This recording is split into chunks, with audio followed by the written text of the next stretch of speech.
Good day all, and welcome to the 2022 Black History Month celebration at the Department of Labor and Workforce Development.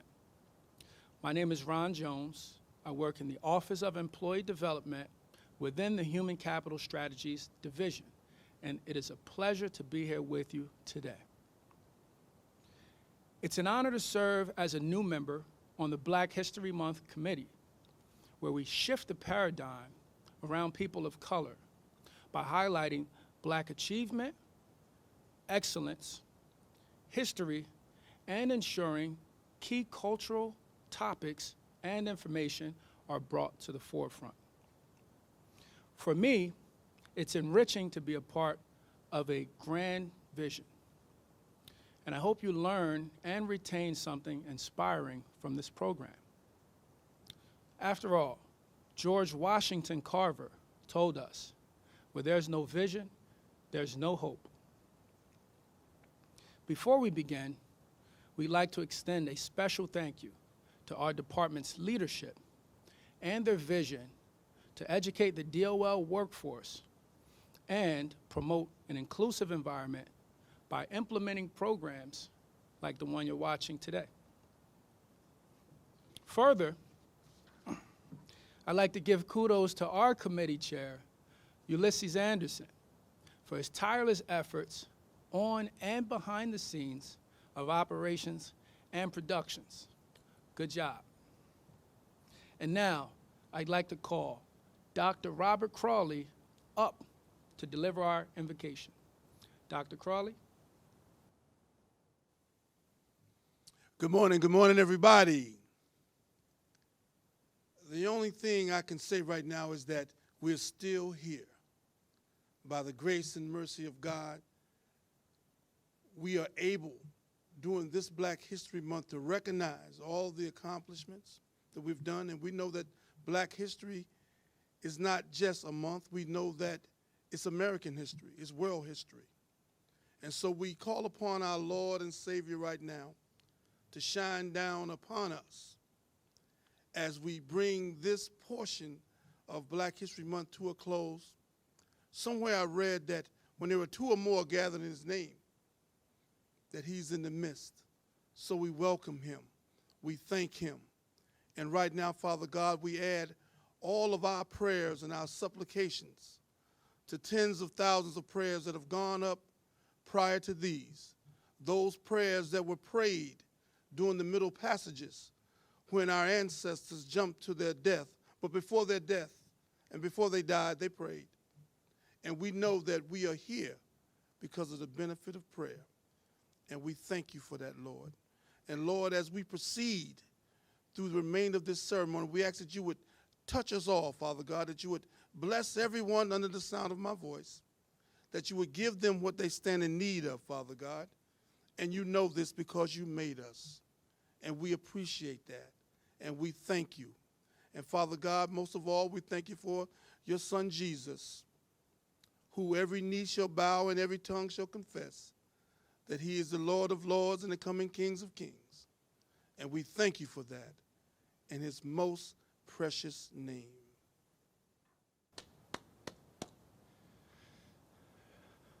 Man, thank you, Dr. Crawley, for that wonderful invocation. I've worked here for a little under a year, and the next person I'm going to introduce was one of those who really stood out to me. It was because of her smile, her charisma, and her very welcoming personality. If you don't know who I'm talking about by now, that person's name is Latasha Gaddy. At DOL, we know her as Tasha. She's worked here for 36 years. Tasha has brought a positive attitude and commitment to a little something we call getting stuff done. She's completed a wide range of assignments in diverse capacities within the department in offices like Chief of Staff, Deputy Commissioner, Regulatory Service, Unemployment and Disability Insurance, Legislative Affairs, 4 assistant commissioners, and deputy chief of staff in the governor's office. She's worked her way up to the position she holds today as an executive assistant for the Office of Research and Information, ORI. To add to Tasha's career success, she takes the most pride and joy in raising her son, Kason Randolph, who currently resides in Burbank, California, to be the very, very best he could absolutely be. Tasha loves to dance, and so she became a certified Zumba instructor. In addition, her love and passion for plants inspires her to one day own her very own floral shop. Everyone help me in welcoming Tasha Gaddy.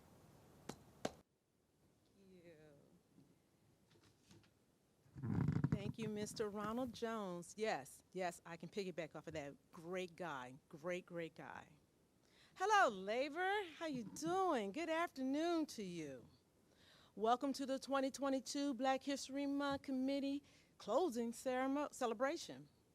The department has been celebrating this event for 30 years, and I must repeat this, for 30 years. I know, I've been here. I've stood here many times, and I wasn't even sure what the department was going to do 2 years ago and what was going to happen. But this right here, going virtual, it is different. It's new to me, but it is different.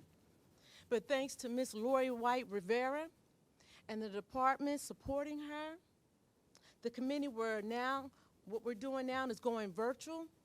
And again, I'm so excited to be a part of this. So going forward, I would like to, again, to thank our leaders, our department, the committee, all that has been involved with this event for the past 30 years. Now we'll have our national Black anthem.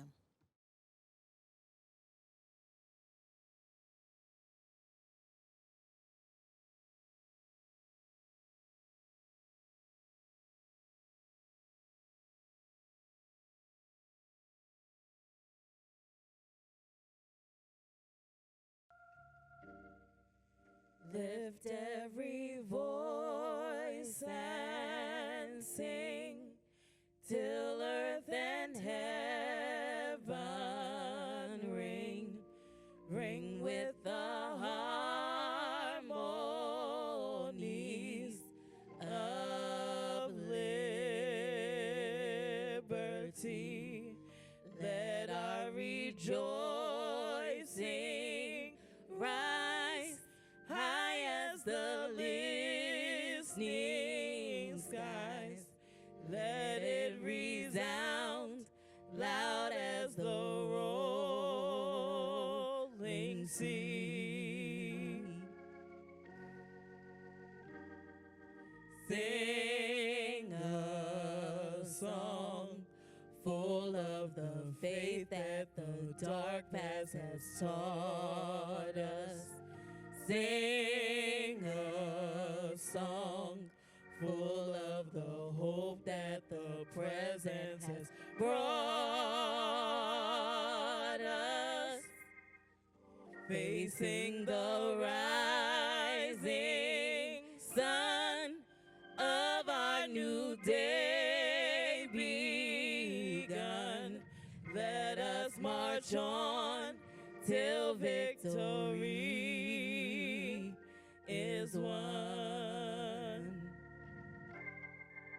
God of our weary years, God of our silent tears, God who has brought us thus far on the way, thou who has by thy might led us into the light.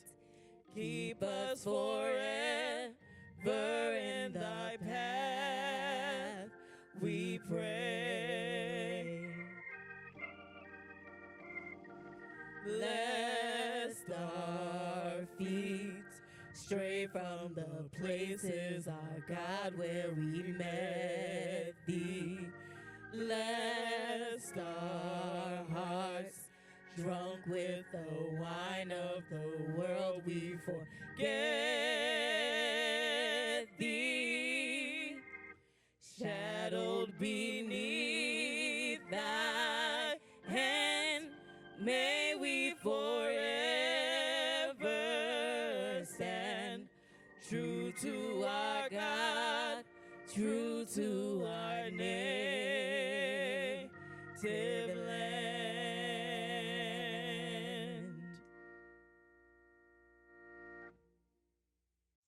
Next is health and wellness. Our very own Assistant Commissioner from Workforce Development.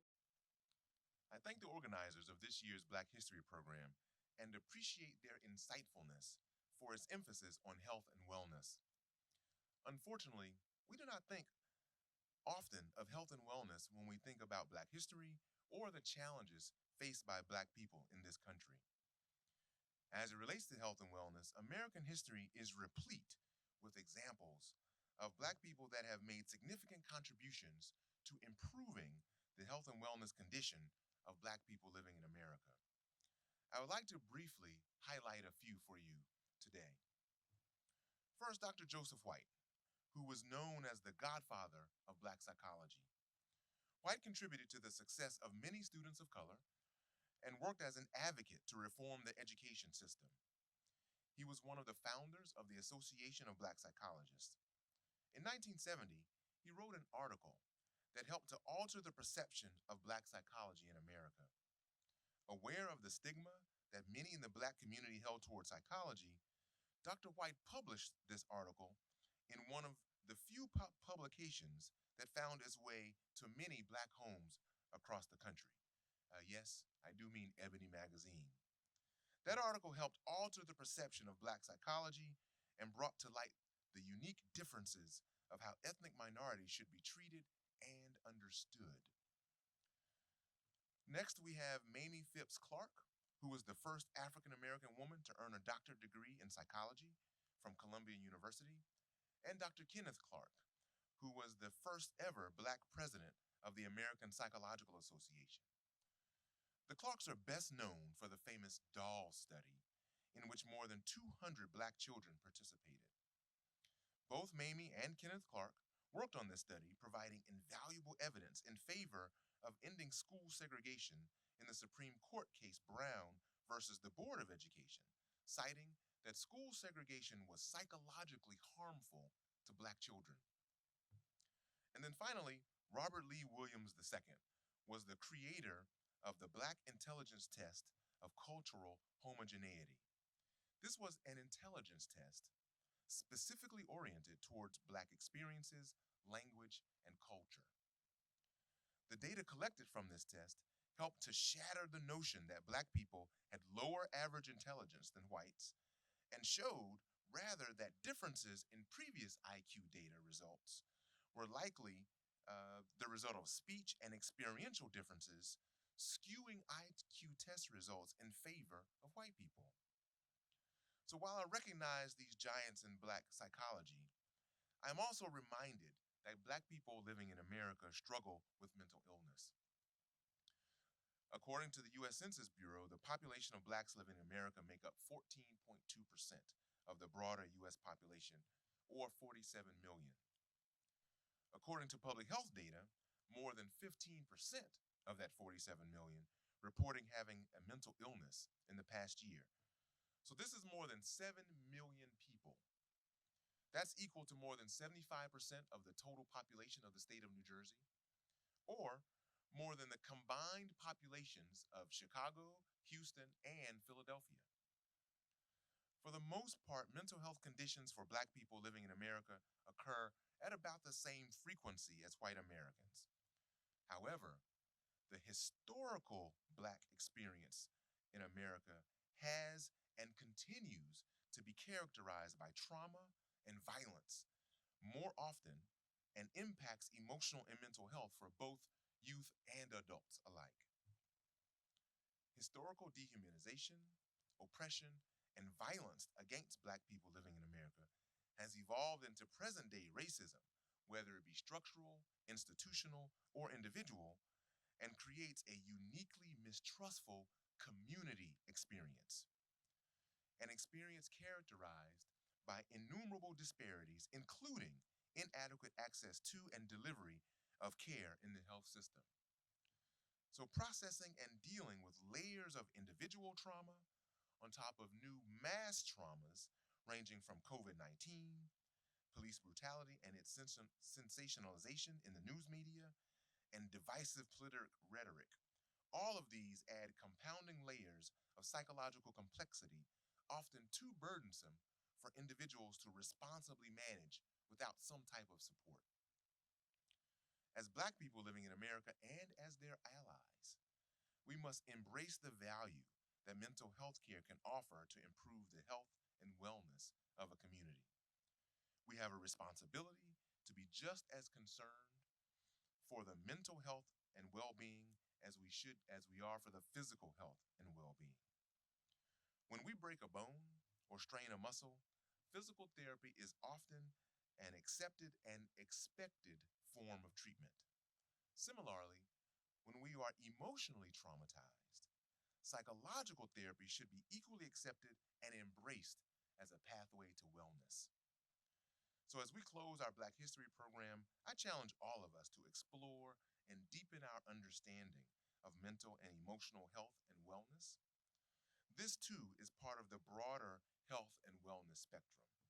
Healthy minds build strong communities. Thank you. Next, we will have the James A. Ware Award presentation from Yolanda and Mary. Thank you, Tasha, for that warm introduction. And now we will have the presentation of the James A. Ware Award. The James A. Ware Award of Excellence is presented annually in appreciation and recognition of James A. Ware, an African American and the former Assistant Deputy Commissioner of the New Jersey Department of Labor. We were blessed with his presence for over 30 years of outstanding service to the citizens of New Jersey. Mr. Ware retired in 1993. The namesake of this award is a man of extraordinary character, integrity, honesty, kindness, and vision, and throughout his life, he has opened doors that were previously closed to African Americans, thereby setting a positive example for all citizens. Throughout the years of his service, there were distinguished candidates, thus demonstrating that excellence comes in many genders and working environments. This award is presented annually, thus symbolizing the passing of the baton of excellence. In keeping with this proud tradition and culminating the celebration of African American history, we once again salute excellence, which is personified by this year's winners, Sherry Thompson and Tennille McCoy. Let me share a little something about our first recipient, Sherry Thompson. Sherry has worked for the New Jersey Department of Labor for over 30 years in a variety of titles, from claims examiner to vocational rehabilitation counselor to supervising counselor to program planning and development specialist to assistant director. Sherry earned her master's degree while working full-time for the vocational rehabilitation services and while raising 2 children. She has worked her way to the top through hard work, passion, dedication, and to assisting the individuals in New Jersey with disabilities to achieve independence through securing competitive integrated employment. She has changed lives by believing that people are more than their disability. They have unique abilities that employers can benefit from. She has placed hundreds of New Jersey citizens with disabilities in employment over her career and development programs for the disabled to assist in becoming taxpayers through employment. Sherry supports her staff, encourages teamwork, and backs creativity. She is eager to listen and hears other sides to a challenging situation and accepts different solutions from everyone. She is a mentor to many and leads by example. She stands up for what she believes in while respecting others' beliefs as well. She is a role model not only to New Jersey Department of Labor, but to her vocational rehabilitation services employees. She is also an active member in her church and participates every Sunday during the week by giving back to her community. She bakes delicious meals for those with food insecurities. Her activity through her church, prayer, Bible study has carried her over to many charities in her community. I will have Mary Edward Baskerville read her proclamation.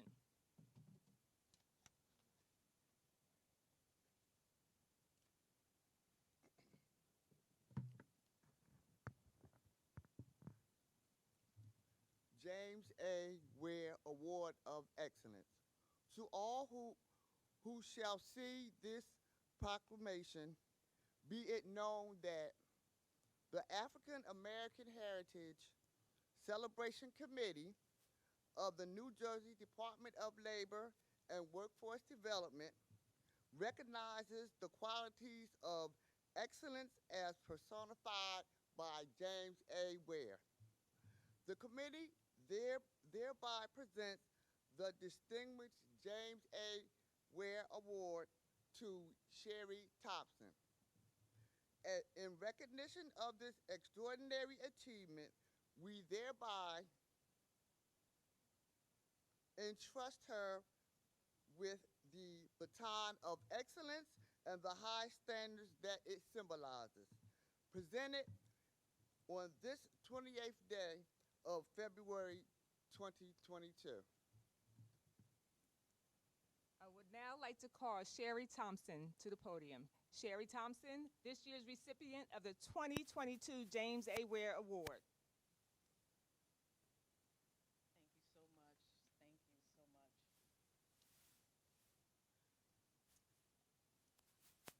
I would just like to, I'm deeply humbled, I'm deeply honored, and I would just like to thank, first of all, God, in which all my blessings flow. I am highly favored, and I do appreciate the significance that I put into my fellowship with him each and every day.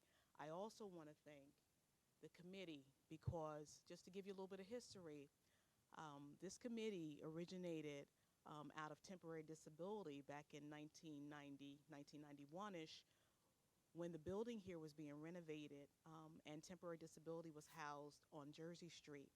So these bold payroll clerks and principal clerks, not the executives at the time, but they were our gatekeepers, our groundskeepers. They were our grassroots persons. They came up with the idea that they wanted to celebrate African American History Month and share with the department. So there were quite a few trailblazers in that group, including my own dearest mother, who is no longer with us, but always with me in spirit, as well as names like Clarissa Bell and quite a few others. So I commend the committee for forging ahead through the years and ensuring that this committee continues to program for its employees, even during the pandemic. And I just really would like to thank you all. Also would like to thank my colleagues, who I earnestly call work family. I just don't like the term colleagues. I refer to them as my work family because I see them day in and day out. We work together. We don't always agree, but we come to a meeting of the minds as often as necessary because our goal in this department is trying to provide services to those who need them most. And further, for our underserved, underrepresented, and marginalized communities, especially African Americans, I accept this on their behalf, especially our African American youth who are just trying to find their way.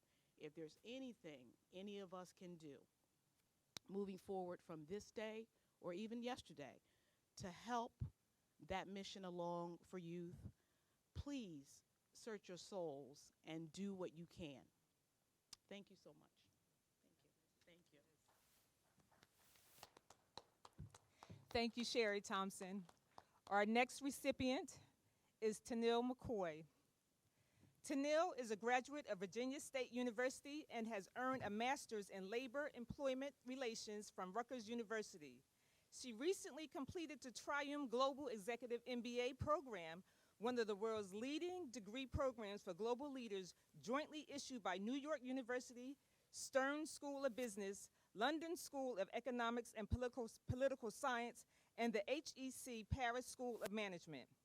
In 2018, Tennille was appointed as Assistant Commissioner of the New Jersey Department of Labor, overseeing the Division of Human Capital Strategies, where she directs human resources and labor relations operations and serves as project lead for public sector apprenticeship programs across New Jersey. Through her leadership, Tennille has transitioned human capital strategies with the following initiatives: developing 5 annual annual employment events, Women's History Month celebration, Take Your Sons and Daughters to Work, Diversity Day, Labor Day Classics, Health and Wellness Fair. She also is ensuring fairness in the New Jersey Department of Labor recruitment process by requiring all interview panels and interview questions be vetted and approved by Office of Diversity and Compliance. She has first employed the first ever diversity and inclusion officer. She has created higher education program which allows New Jersey Department of Labor employees to pursue associate and bachelor's degrees by taking classes on site in partnership with Mercer County Community College and Rutgers University. She expanded tuition and reimbursement policy to cover 100% of tuition. She has revived internship programs which expanded from 15 interns in 2018 to 50 plus interns in 2019 and transitioning to a hybrid format in 2021. She implemented the AWP for New Jersey Department of Labor employees, and in addition, Tennille has employed a paramount role in New Jersey Department of Labor's COVID response, pivoting her team to conduct over 400 interviews for unemployment insurance positions and overseeing the intake and internal management of positive COVID cases, case tracking, test kit distribution, and RTO policy development. Tennille is an advocate for women, children, and community empowerment. She is a member of the Board of Directors for Mercer County Dress for Success, Mercer County Technical and Vocational School, Rutgers University School of Management and Labor Relations, Alumni Association, and the Trenton Catholic Academy. She is a member of Robert Wood Johnson, Barnabas Health Foundation of Young Professionals, the National Congress of Black Women, and the New Jersey Association of Realtors. Tennille is the current chair of the Mercer Burlington County CASA Foundation annual fundraiser, helping to fund programming that improves the lives of children who have been neglected and abused. In 2020, Tennille founded the Samuel McCoy Scholarship Foundation, a nonprofit which aims to support Mercer County youth through education and improve the quality of their wellness-driven activities. Through her actions, Tennille has repeatedly demonstrated her energy, creativity, and passion for taking an active role for identifying or enhancing growth opportunities for marginalized groups. She has the unique ability to make others feel valued and empowered. And now I once again would like to congratulate Tennille McCoy, this year's recipient of the 2022 James A. Ware Award.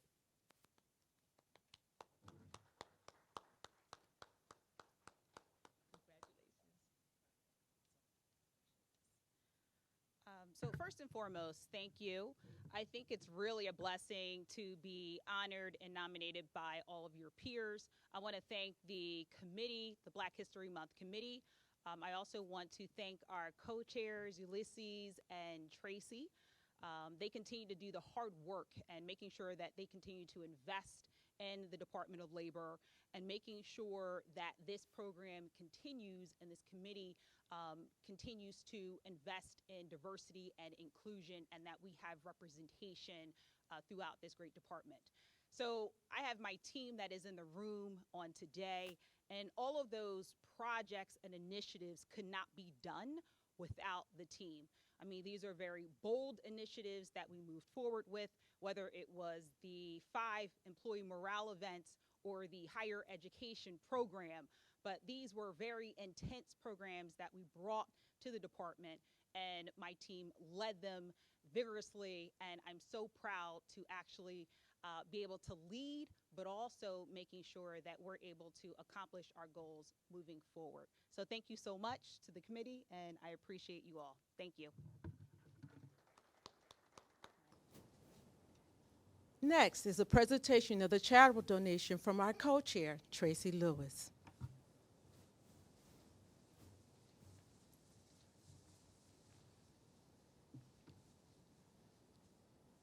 Good afternoon.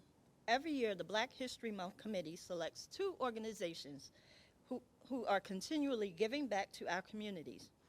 This year, we selected 2 organizations who work together guiding our youth. They will both receive a $350 charitable donation to help continue their work with their organizations. First, we have Someone's Daughter, founded in 2012 by founder Natasha Davis. They are a volunteer-run and operated organization located in Union County. Someone's Daughter mentors, educates, and encourages our young girls to strive for success. On a weekly basis, Someone's Daughter serves over 100 young girls who are involved in programs geared towards academics, cultural arts, and life skills. Natasha Davis, please tell us about yourself and what led you to create Someone's Daughter. Thank you. First, I want to thank the New Jersey Department of Labor and Workforce Development for even honoring us today. I appreciate the work that the Black History Month Committee is doing in the state of New Jersey. Again, my name is Natasha Davis. I am a registered nurse. I've been in nursing now for 17 years. And we started the program because we saw that it was a need for the work that we wanted to do in our community. I got with like-minded women who all come from urban areas, and we knew that it was necessary for us to give back to the young ladies in our communities. We saw that a lot of them didn't have the network and resources that were required in order to really fully help them develop on their journey to womanhood. So we started programs that was, like you stated, based on life skills. We started a STEM program, a leadership academy, and we also have an annual retreat where it's our passport program, where we allow the young ladies an opportunity to actually get out of the state, get out of the country, and be placed in environments that they wouldn't normally have access to. So again, I thank you for this opportunity here today. One, to showcase our organization and really get the word out for the services that we're offering young girls in our communities.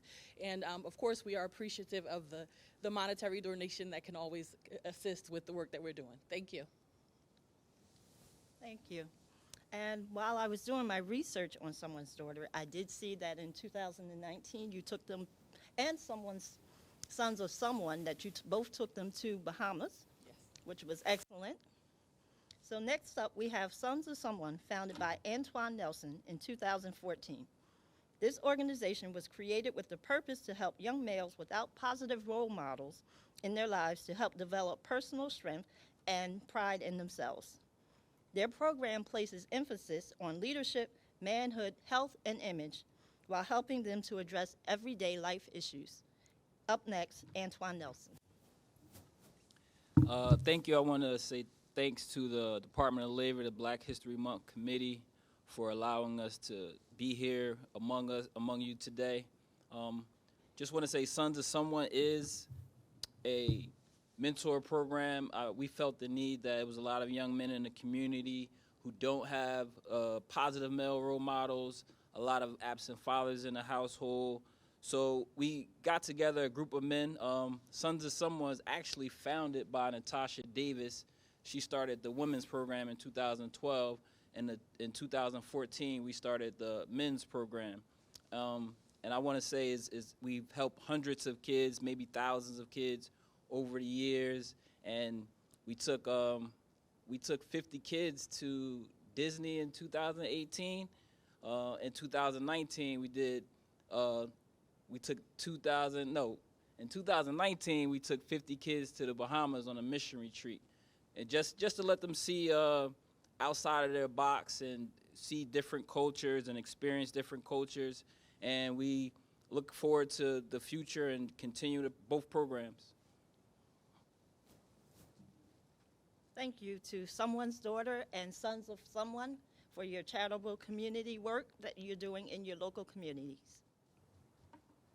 Now we'll have a selection from Bible Wave Cathedral of Deliverance Praise Team located right here in Trenton. Overcome,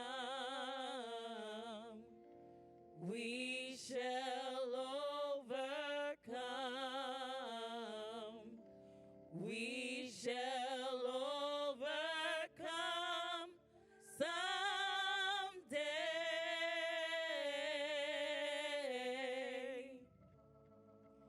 Deep in my heart, I do believe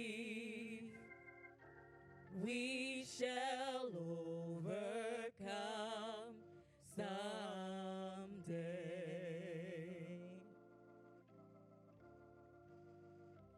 We shall all be free. We shall all be free. We shall all be free someday.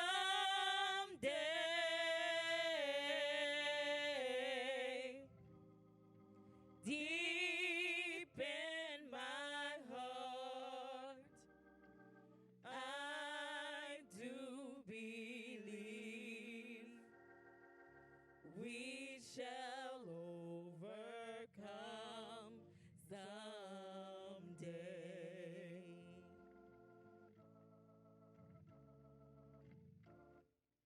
Nobody told me the road would be easy, and I don't believe he brought me this far to leave me. I just can't give up. I just can't give up now. I come too far from where I started from. Nobody told me the road would be easy, and I don't believe he brought me this far. I don't believe he brought me this far. I don't believe he brought me this far. I don't believe he brought me this far. We shall overcome someday.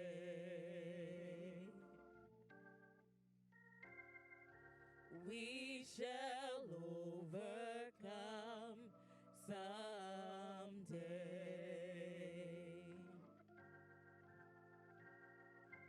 We shall overcome someday. Wow, that was fabulous. I can't even begin to tell you how that just, that is. To have been a teen mom working for a private industry, basketball, most of y'all know that I am a coach. The charitables are definitely needed. Next, we will hear introduction of keynote speaker, Sandy Clayton from PIASH, and you guys know what that means. But then again, most of you don't know because you're not a part of labor. No, I'm only joking. PIASH stands for Public Employee Safety, Occupational Safety and Health. Sandy?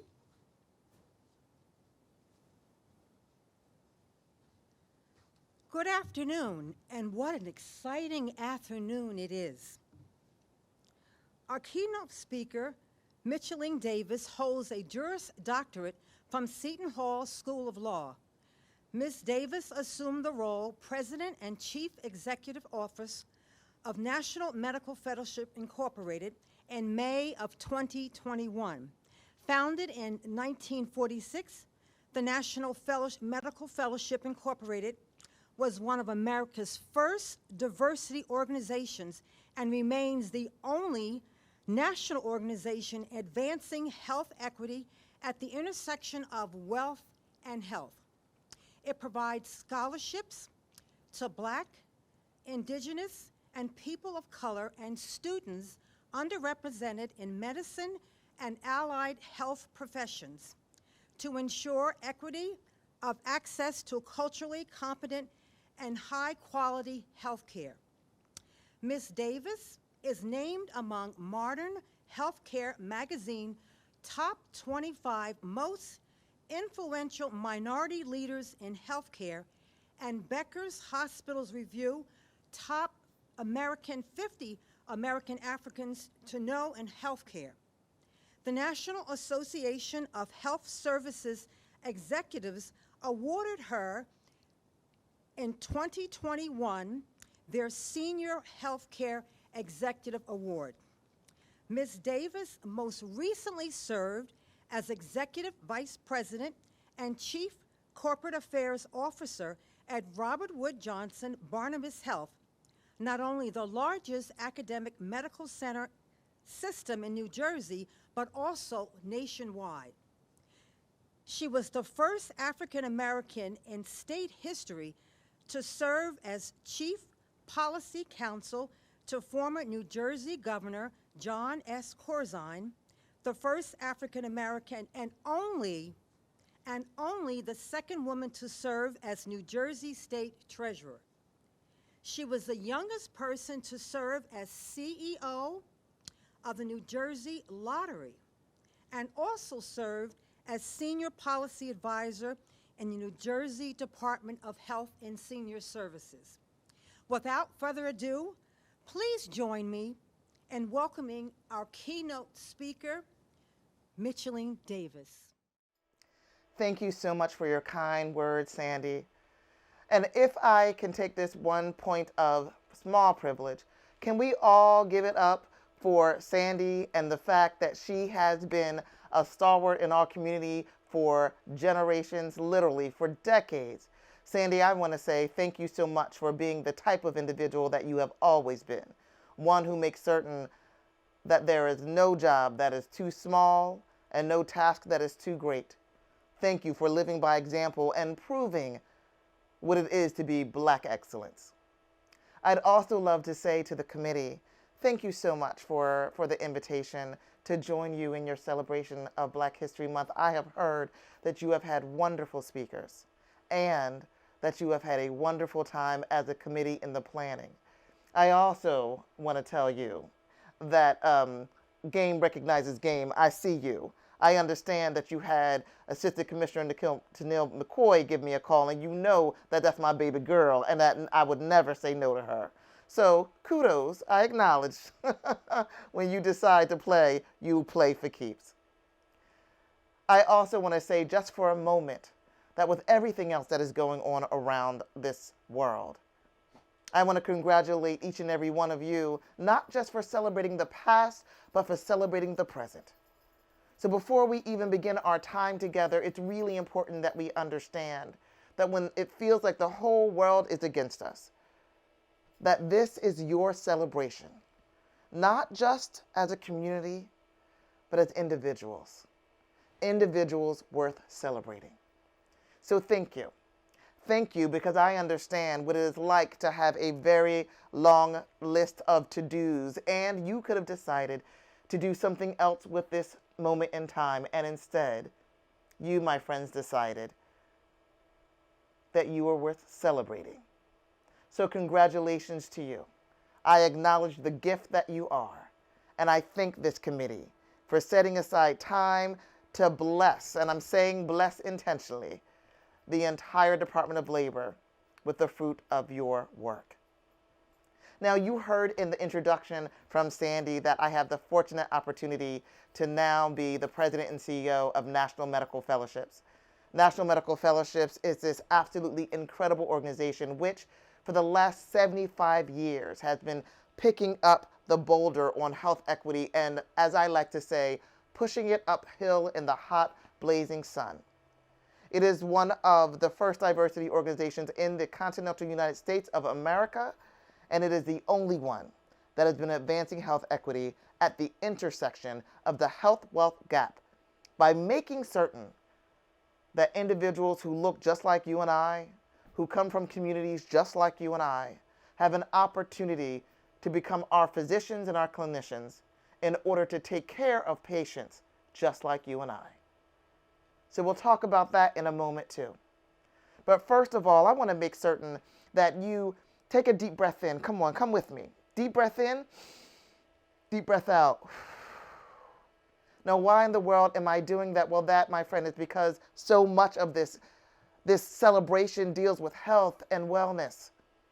And the fact that we, each and every one of us, have been under an incredible amount of stress for quite some time. I don't know about you, but I recall that when lockdown first started back on the onset of COVID, when it first hit American shores, that we all thought, oh, we're going to be on lockdown for about 2 weeks, right?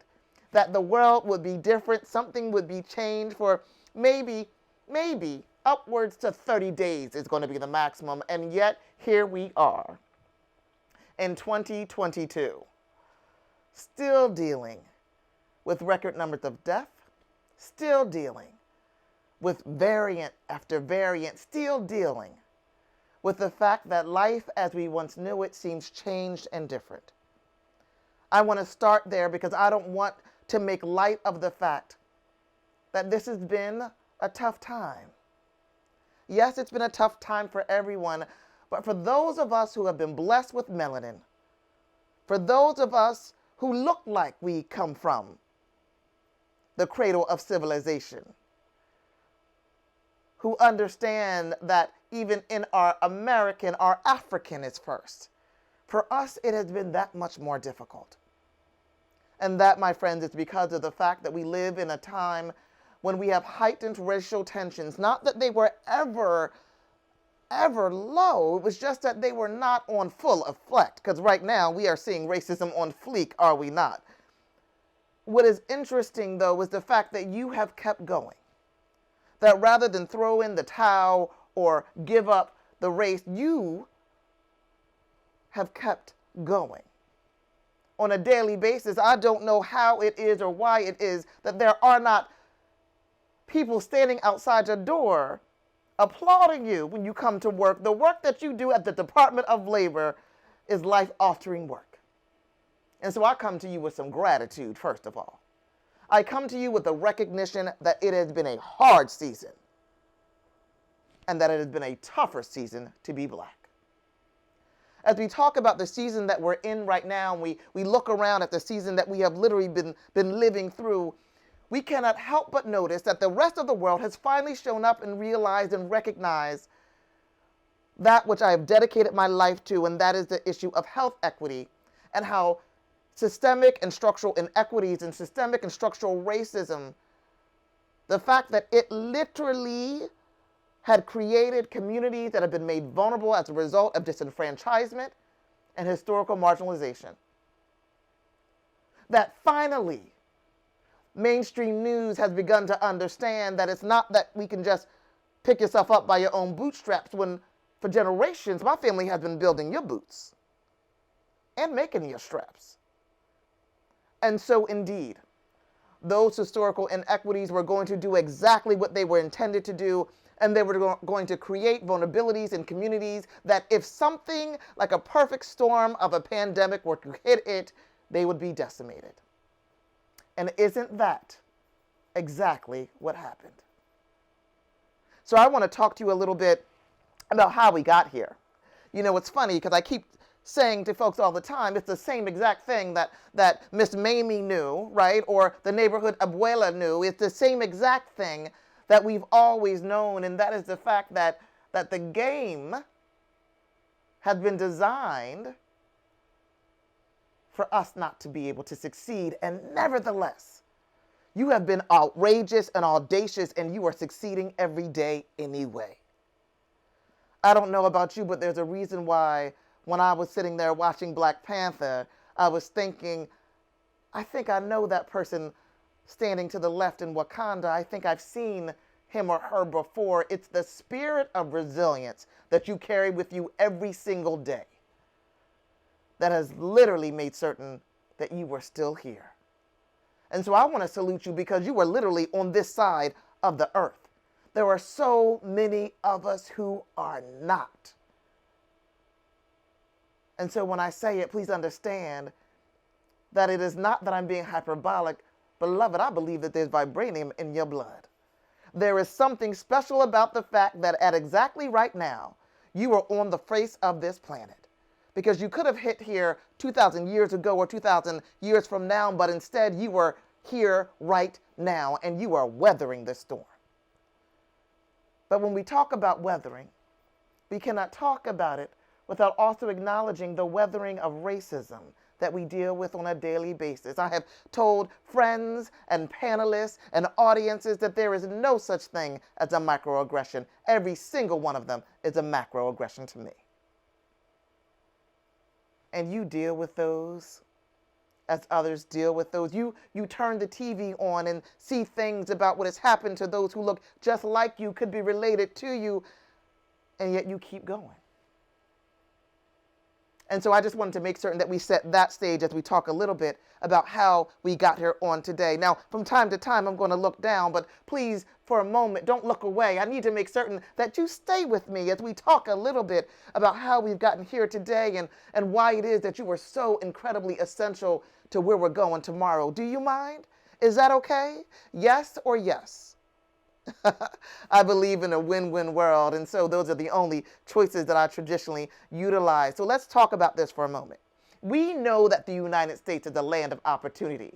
We do. We also know that, just as James Baldwin, that those of us who love it also deserve the right to critique it, right? We know that for decades, people around the world have been saluting America as this great, incredible power. The fact that it had been a model for progress and affluence. We know this. We know that as a whole, the country has great and immense wealth. We know that, especially in the state of New Jersey, because we are the 14th wealthiest state, and nevertheless, we still have several cities that rate higher on the poverty index than that of which we are proud of, including my hometown of Camden, New Jersey.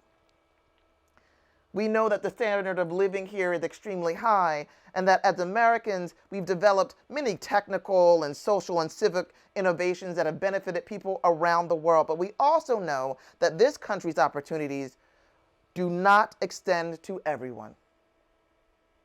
We know by fact that for those of us who look like us, not only did they not extend to us, but it was legal to keep us out of having such an extension. We know that present-day gaps in health and prosperity are rooted in historical injustice and systematic inequity. We know this already. I know you do. We know that while some have experienced great success in the United States, I know that I have been incredibly blessed, and that is less about me and more about the fact that I had wonderful praying parents. We know that simultaneously that there are several others always who have not been given the opportunities that others have had. We know that the country has systemically oppressed persons of color, not just by matter of chance, but literally by design. It's always interesting to me when people talk about the fact that, well, the system is broken. Beloved, the system is not broken. The system was made. It was designed to do exactly what it has done. And I'm delighted to hear now that there are people who are willing to change this. I really, really, really am. But I do not want us to be deceived either. Because you see, the very essence, the very fabric of the foundational elements of the country have been designed in order to ensure the proliferation of systemic inequity. And if, in fact, I were making this up, I would leave you alone. But my friends, because of the fact that we are more than friends, we're really like family. Family just who hasn't met each other before. You know what it's like when you go to the family reunion and you see the cute guy and you're like, well, who that, mommy? And she tells you that that's your cousin's sister's niece, nephew's son, and you have to, right, I know. You know what I'm talking about. So one of the things I like to do is to make certain that I share with you a little bit about how it is that we've actually gotten to this place in time. because it's really important that we understand when we talk about the fact that we want to focus on health and wellness, that there's a way in which we need to do so, right? So I want to talk about healthy communities, because you see, the definitions differ based so much on where that community literally lies. In a healthy community, everyone experiences physical, mental, and social benefit. Everyone has an equal opportunity to grow up healthy and strong. That is the definition of a healthy community. And health equity is a state in which everyone has the opportunity to attain full health potential and no one is disadvantaged from achieving this potential, especially because of social position, sexual orientation, race or ethnicity, gender, or religion or disability status.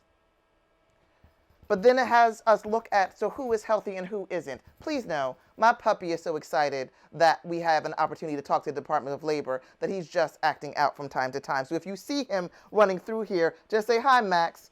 His real name is Maximilian Cumberbatch, but because we are friends who are family, he'll let you call him Max.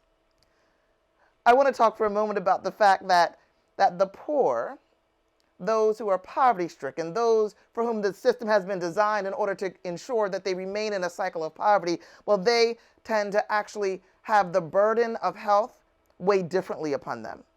It weighs more heavily on communities of color and socially disenfranchised populations. It always has.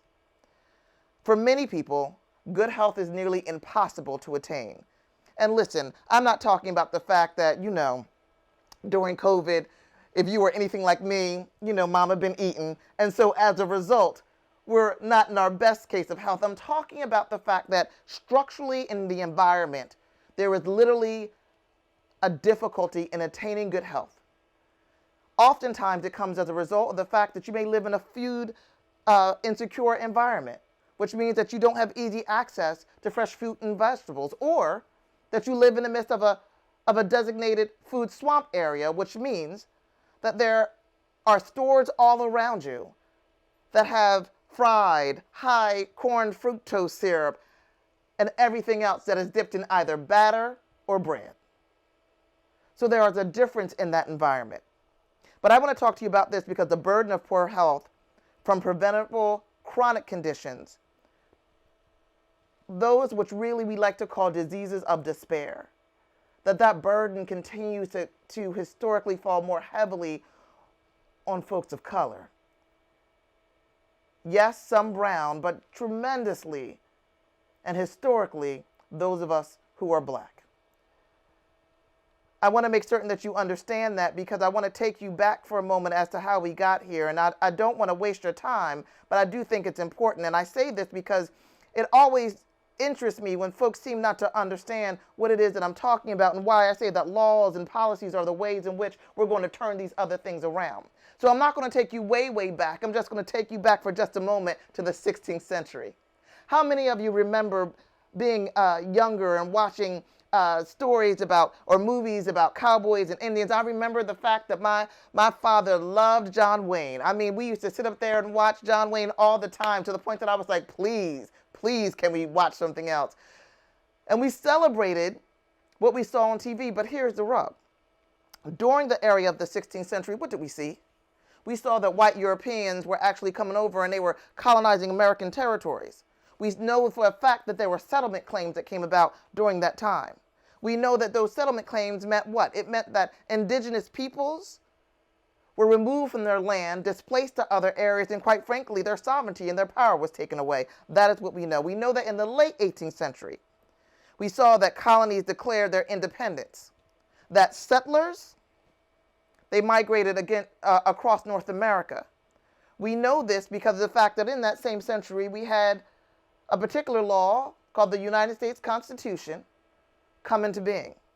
And while we all celebrate that, here's the rub. That with the codification of the Constitution, women and persons of color were denied the right to vote, to own property, and to be educated. We know that as a result of that, certain issues that affected health came into existence. They were slavery, servitude, and they were denied opportunities for wealth creation. In the 19th century, we've seen industrial revolution that we've all learned about. Well, this was the coming about of urban factories. We know that there were laws that created unjust and inhabitable environments, but individuals, those workers were literally driven into these circumstances. And what do we see as a result of that? We saw neighborhood segregation and restricted access to public facilities. We then saw that people of color and immigrants who were seeking industrial jobs were concentrated into living spaces where disease manifested and ran rapid. We know this because then we also remember that in the mid-late 20th century, there was something that happened called suburbanization or white flight. We know that the Federal Highway Act was literally designed in order to break up black communities. We know it because of Levittown. We know it because we've read Rosenthal's Color of Law. We know these things. And yet in time, again, we oftentimes neglect to also remember what happened to the people as a result. As a result of things like the Federal Housing Act, as a result of things like the land use regulation process, we saw investment in subsidies and opportunities primarily benefiting white individuals for suburban white neighborhoods. And then we also saw poor, non-white, and rural communities starved. They were denied quality jobs, housing, and medical care. They were denied social support services and child and family services. We literally saw the fact that the United States government did this deliberately. And I'm not making it up. If any of you want to go out there and do your own research, you know about the FHA. You know that if you literally pull the congressional records around land grants, that you will see the fact that in order to get it passed by Congress, they had to agree to the request by Southern, or the demand by Southern white legislators and congressional members to ensure that the land was not given to African Americans. You see the same thing with the GI Bill. So we know about the fact that, again, the system isn't broken. The system is working in exactly the way in which it was supposed to. And so in present day, we know the same.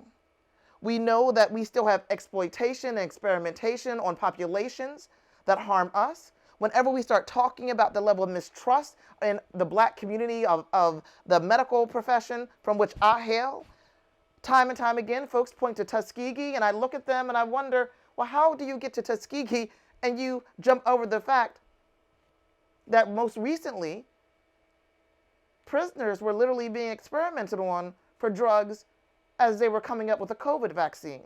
Let us make certain that we understand that everything old is new again, that we're still here, that upwards through 1978, there was still forced sterilization of African American girls in Chicago and North Carolina. Like, let's act like we understand that we are still in the midst of this struggle. But here's the good news. The good news is that you are here.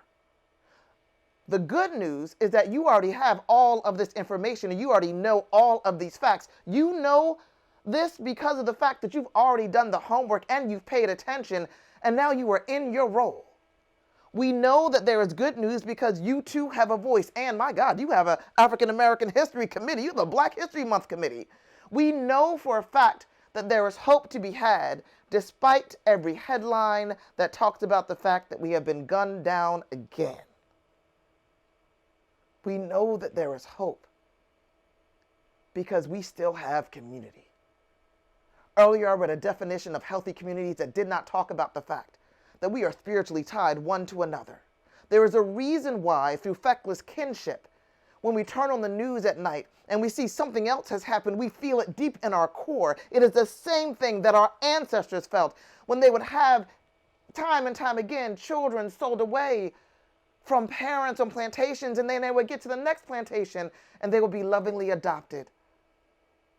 It is because we have been in the midst of survival for so long that now, brothers and sisters, it is time for us to thrive. And so I am glad to be a part in any way of your Black History Month celebration, because I showed up tonight to celebrate you. The fact that your spirit is so strong that you have not given up the fight. The fact that you are still here, not just for you, but for your family too, and then your colleagues too, and then those you serve as well. The fact that I know that over the last 2 years, it has felt like there's a day when you wanted to give up. Despite all of that, the fact that you keep on keeping on needs to be celebrated. So on today, brothers and sisters, I celebrate you. My applause is for you. I am grateful that you are here at exactly right now. Because as we have seen in recent times, we are losing so many of our own.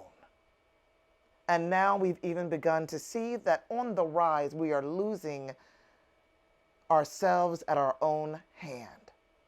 So before I leave any audience, I always want to make certain that I say that if you are having any kind of difficulty, if there are too many days when you are not feeling like you are the gift to the world that you are, that I beg of you to please seek help, because I guarantee you this. As someone who has lost a dear friend at her own hand, the world is much better with you a part of it. We need you if we are going to overcome the system that's been created to keep us down. We're not trying to fix the game. Brother and sister, we need you to flip the game. So with that, I want to thank you. I know that you've got other things to do because you're out here saving the world, so I will not keep you, but I will tell you, beloved, I do love you, and I thank you for spending time with me. Wow, Micheline, I've met Micheline when I worked over in the governor's office, a strong, powerful individual. I was honored to have worked beside her, and I was excited to know that she was going to be our keynote speaker. Now we're ready for final remarks from chair and passing the torch to co-chair, Ulysses and Tracy. Good afternoon, everyone. Let's give Tasha Gaddy a round of applause for the job she has done as our MC for this program today.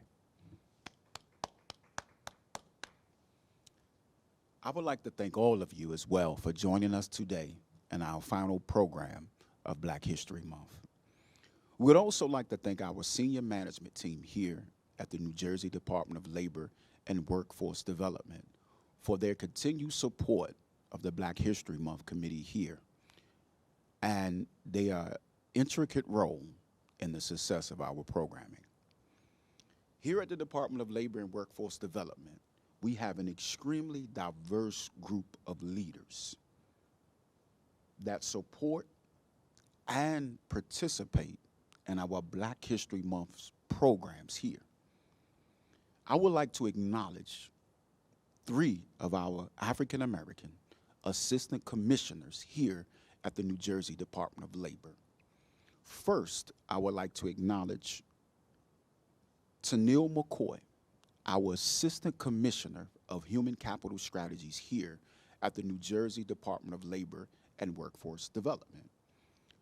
She presented during our first program on February 1st.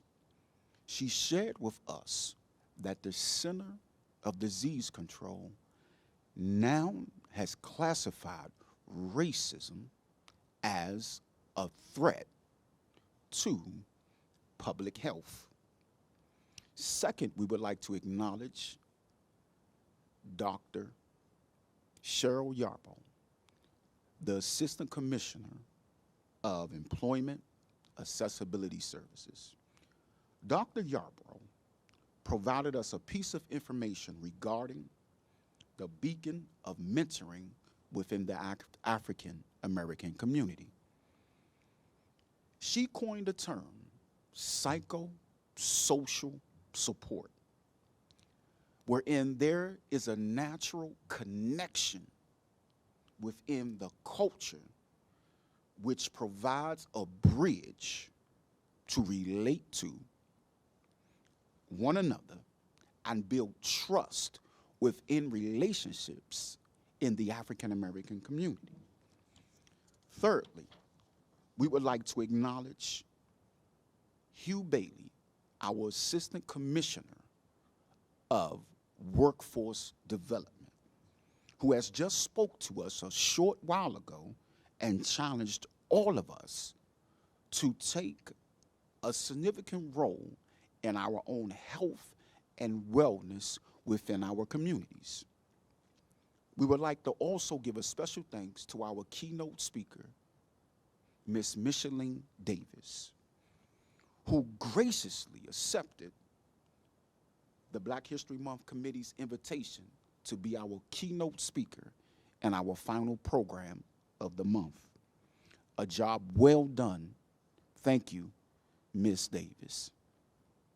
I have been truly fortunate this year to serve as the Black History Month Committee chairperson.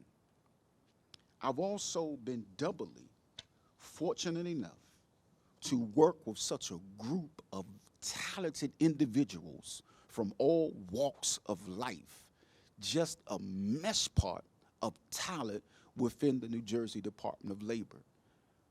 I'm even emphatic about working with my co-chairperson this year, Tracy Lewis.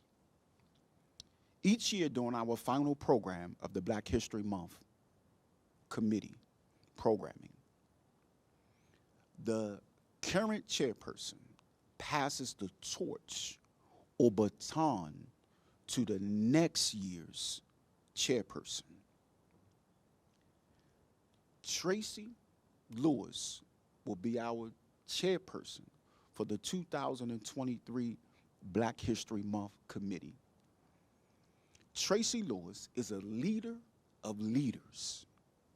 Tracy leads with poise, integrity, and coupled it with humility. Tracy has the unique ability to patiently make everyone on her team perform at a higher level. Let's receive Tracy Lewis, our 2023 Black History Month Committee chairperson.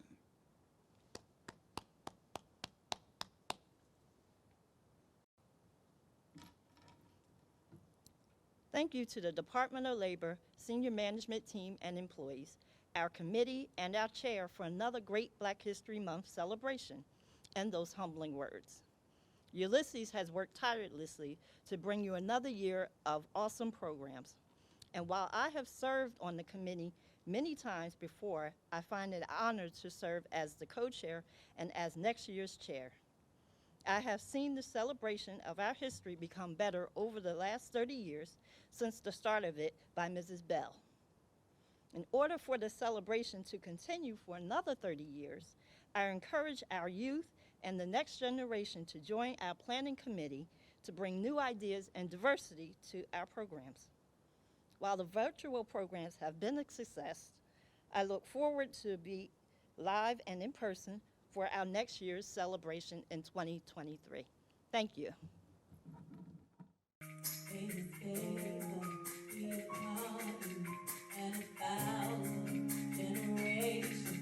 And your family and your children and their children and their children.